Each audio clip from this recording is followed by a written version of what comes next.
Well, I want to kick off and begin a two-part teaching series this week and next week that we have entitled The Legacy Life. Can you say that with me? The Legacy Life. We're honoring this week, next week in Columbus, we're honoring the legacy of our senior pastors, Dr. Michael D. Moore and Kenitha Moore. But in this teaching series, we want to talk about living with intentionality to pass on what matters most. How can you and I live with intentionality to pass on what matters most? And my title for this morning is just a question. It's just one question.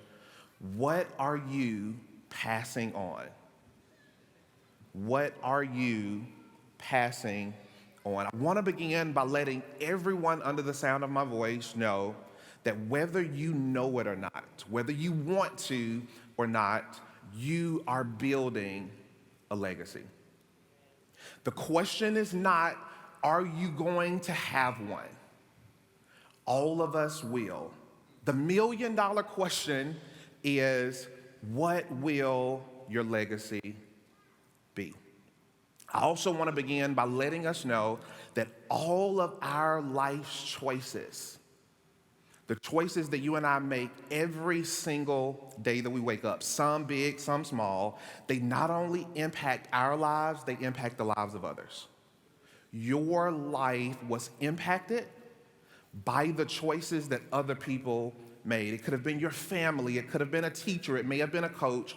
Your life, positively or negatively, it was impacted, it was affected by the choices that other people made. We're celebrating this weekend the choices that Pastor Mike and Miss Pete made that had a positive impact on our life. When he's sitting in his car, when he's on his lunch break at law school, God calls him into the ministry, tells him, I want you to drop out of law school and I want you to go into ministry. He didn't get married with his wife thinking that she was going to be a preacher's wife. He wanted to be an attorney. He wanted to have his name in lights in the courtroom, but God called him into the ministry, and in that moment, in that car, reading his Bible, Pastor Mike had a choice. Am I going to pursue my dreams? Am I going to pursue my vision for my life? Or am I going to obey God? Miss Pete had to make a choice. Okay, this isn't what I signed up for. I thought I was marrying this attorney who's going to make all of this money. She had to make a choice. Am I going to hang in there? Am I going to stick in? Are we going to obey God? And I am saying that their choice to follow God, their choice to step out in faith, to do what God called them to do, it had a positive and eternal impact on all of our lives, where every single day you are making choices. Some are big, some are small, and those choices will not only impact your life, they'll impact the lives of those that are connected to you in relationship. But here's the beautiful thing about it. No matter what choices you and I have made in the past, some you may be proud of, some you may not ever want to get out in public, regardless of the choices that you and I have made in our past, you can still shape the legacy that you pass on to others. I don't care what choices you made. I don't care how public they've been. I don't care whether you're disappointed or embarrassed by them or proud of them. I am saying that you have the power to still shape your legacy. God is more concerned about your future than he is your past.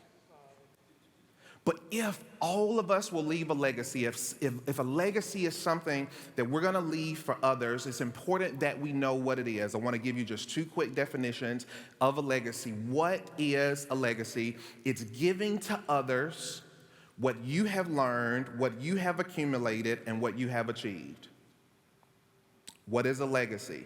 It's giving to others what you have learned. It's giving to others what you have accumulated. It's giving to others what you have achieved. It may be giving to others the knowledge that you have. It may be giving to others the wisdom, the experience. God has taught you some things. You have learned some things in life. You've learned some things in going through the experiences that you've had. Legacy is not about just, though, what you have experienced. Legacy is not just what have you learned. Legacy is about giving what you've learned, giving what you've acquired, giving what you've accumulated, giving it to someone else. Rhetorical question. What are you intentionally giving to others? What are you intentionally investing in your kids, intentionally investing in your grandkids, intentionally investing with those that you have influence with? The greatest man who ever walked the face of this planet, Jesus Christ, left the biggest legacy that anyone could leave. I want you to listen to what Jesus said, because as legacy builders, this is how we have to think. As legacy builders, this is how we have to talk. What is a legacy? It's giving to others what you've learned. Listen at what Jesus said in John chapter 15, verse 15. He says, talking to his disciples, I no longer call you servants, because a servant does not know his master's business. Instead, I have called you friends. Listen at what Jesus says. For everything that I learned from my Father, I have made known to you. Jesus said, everything that my Father has taught me, everything that my Father has exposed me to. He taught me kingdom, I taught it to you. My Father taught me love, I've taught it to you. My Father taught me about spiritual authority, I've given that to you. What has God taught you that you can point back and say, okay, God, you taught me this, but I've taught someone else? What has God given? Why are you, I know that you can cook some amazing fried chicken, but why are you the only person in the family who knows how to cook it? Why are you the only person in the family who knows how to make that cake? Legacy is not how great your pound cake is. Legacy is giving that recipe to someone else. You're gonna leave a legacy. The question is not, will you leave one? The question is, what will it be? Listen at how God talks to Adam. Genesis chapter 1, verse 28, God tells Adam, he tells Eve, I want you to be fruitful. He tells Adam and Eve, I want you to produce. I want you to be productive. I want to help you to get results. I want to help you, Adam and Eve, to achieve at a level that no one else has achieved. But God did not stop with his command to Adam and Eve with just be fruitful. God looked at Adam, he looked at Eve, and he commanded them, be fruitful and multiply. Be productive, but cause others to look like you. Cause others, invest in others, what you have down on the inside of you. Be fruitful and multiply. God is going to help you to be fruitful. God wants you to be more fruitful than you can even imagine. Eyes haven't seen, ears haven't heard. It has not entered into your imagination what he wants to do in your life. But God is a generational God. Whenever he speaks to you, he's speaking to the seed that's on the inside of you. Whenever he blesses you, he's blessing you down through generations. I am the God of Abraham, Isaac, and Jacob. A legacy is giving to others what you've learned, achieved, or accumulated. Just two definitions. What is a legacy? A legacy is passing on something to someone else.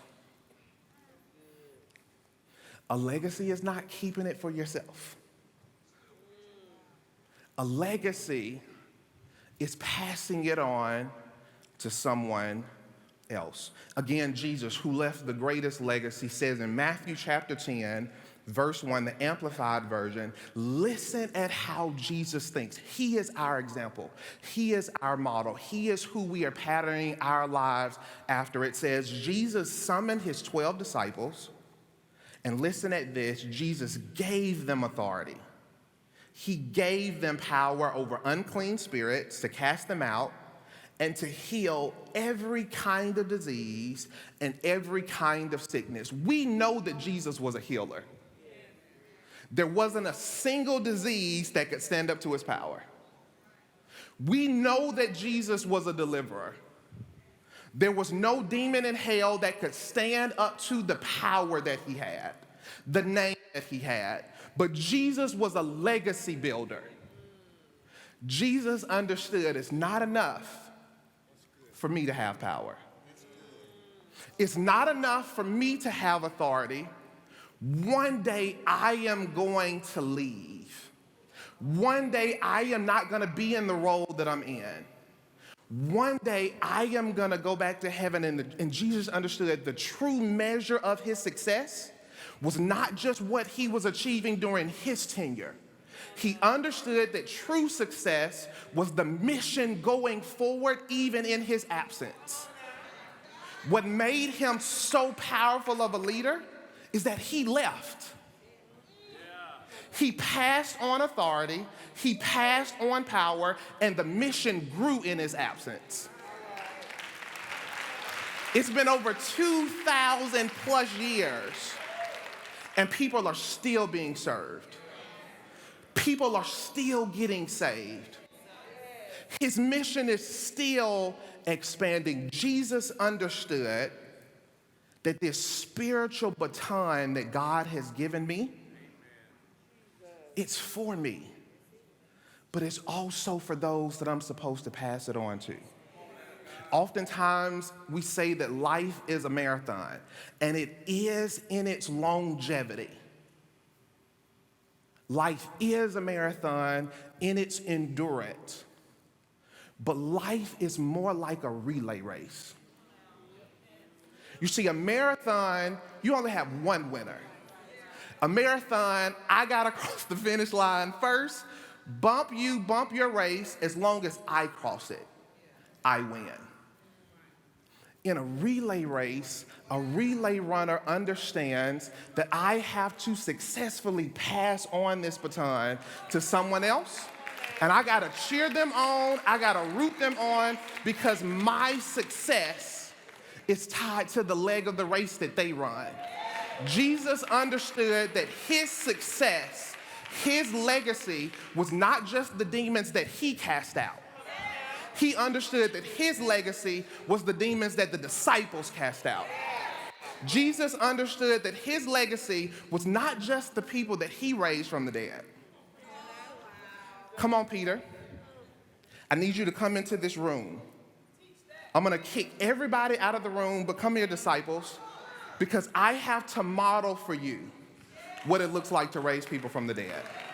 I have to model. I've given you authority, I've given you power, but you got to watch me do this, because I want you raising people from the dead when I'm not here. I want you advancing. God has given you a lot. God has taught you a lot. The reason that we're honoring and celebrating our pastors is because God blessed them. God taught them. God expanded them, and they didn't keep the baton to themselves. God taught Pastor Mike how to pray, and then he taught us. God taught Pastor Mike how to give, and he taught us. God taught Miss Pete how to be a leader. He taught Miss Pete how to have confidence, and she gave it to us. She gave it to little girls. She gave it to little boys. She gave it to this generation. A legacy is not just what you're achieving. God is going to help you to achieve, and it's going to be big. It's going to be big. But what I want you to walk away from this knowing is that the success that God wants to manifest through you is also going to be tied to others. If I'm going to leave a legacy, if you're going to leave a legacy, if we're all going to pass on something to someone else, what is it going to take to pass on something to someone else that we can be proud of? How do we ensure that what we're handing off is something that will bless people and not set them back? Because again, your choices, they're not just gonna affect you. They're gonna affect those who are tied to you. You can't control what was handed to you. For some of us, our parents handed us a baton that we would have gladly dropped. For some of us, we inherited some things from our family that we don't want to pass down from others. I am saying that God will help you to break the cycle. Because you're going to pass down something. You're going to pass on something. You're either going to perpetuate a curse or break it. You're either stopping a cycle or keeping it moving forward. What is it going to take to leave a legacy that we can be proud of? It's going to take two things. It's going to take intentionality and maturity. Somebody say intentionality and maturity. Deuteronomy chapter 30, verse 19. God says, today I have given you the choice between life and death. I've given you the choice between blessings and cursings. Now I call on heaven and earth to witness the choice that you make. God did not say I'm calling heaven and earth to witness the choice that I am going to make. He says you're going to make some choices, but look at what God says because he's generational in his mind. Oh, I want you to choose life. I got some amazing things planned for you. I want to do some amazing, your choices are going to be connected to the quality of life that I want you to live. I want you to choose life, not just so that you will live. Listen to how God talks. I want you to live, but you're going to pass on something. I'm also concerned about your descendants living. What is God telling us? He's telling us that we are responsible for our own choices.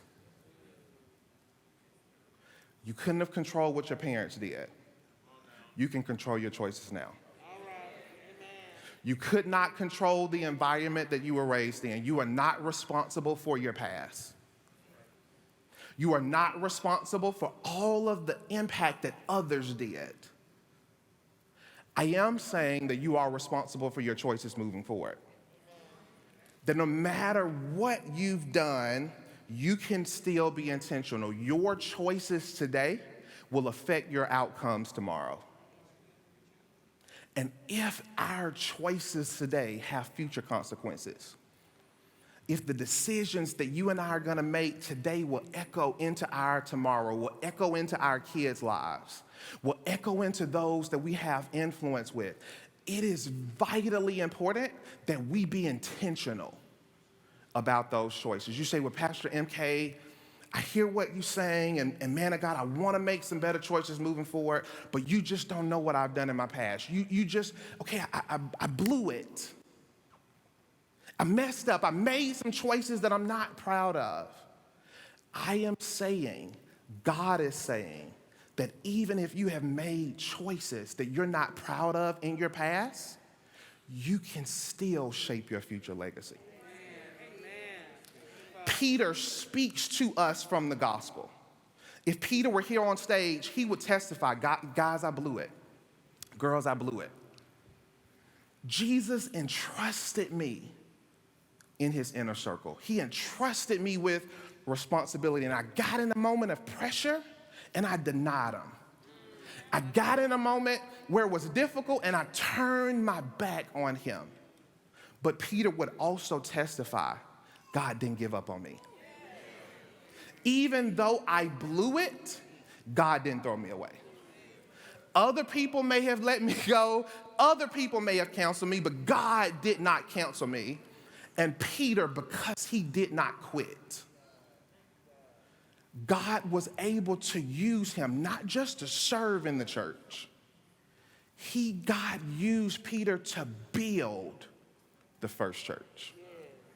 No matter what choices you have made in your past, you can still shape your future legacy, but you're going to have to be intentional, and it's going to require maturity. Somebody say maturity. Somebody say again, say maturity. People who are legacy-minded are mature. Selfish people don't think legacy. Selfish people think me. Selfish people keep the baton to themselves. Selfish people, immature people, keep what God has taught them to themselves. Selfish, immature people take the baton home and put it under their pillow. Write their name on it. Selfish people go to the grave laying in the casket, still holding the baton. To be legacy-minded, it's gonna require that you and I have maturity. Somebody say maturity. John chapter 14, verse 12, listen at Jesus talking. He says, the person who trusts me will not only do what I am doing, I'm gonna pour into you, I'm gonna pass something on, you're gonna do what I'm doing, but even greater things. Because I'm not gonna be here forever, I'm going on to my Father, and I am giving you the same work to do that I have been doing, passing on to others what God has taught you, what God has given you, is the highest level of maturity and self-confidence. If you are gonna successfully pass on something to others, it's gonna require the highest level of maturity and self-confidence. Listen at how Jesus talked. He says, God has given me a work. Jesus says, you're gonna do the work. I've taken out time to invest in you. I'm leaving something down on the inside of you. I am passing on something to you, disciples. But Jesus says, you're not just gonna do the work, you're gonna do greater. The goal of legacy is to not just pass something on, it's to ensure that those that you are passing it on to are in a position to do greater. Your kids should do greater because they're gonna have what you teach them and what God teaches them. Your coworkers, when they come into your department, when they come under your leadership, they should leave out in a position to do greater. Your family shouldn't have to struggle like you struggle. Your family shouldn't have to have that testimony that you have because you're gonna set them up, not just in a position to do what you did. You're gonna set them up to be in a position to do greater. You are leaving a legacy. You are gonna give something to someone else. You are going to pass on something to others. The question is not, will you? The question, the $1 million question that God is asking me and he's asking you is, what will that legacy be? Amen? Amen.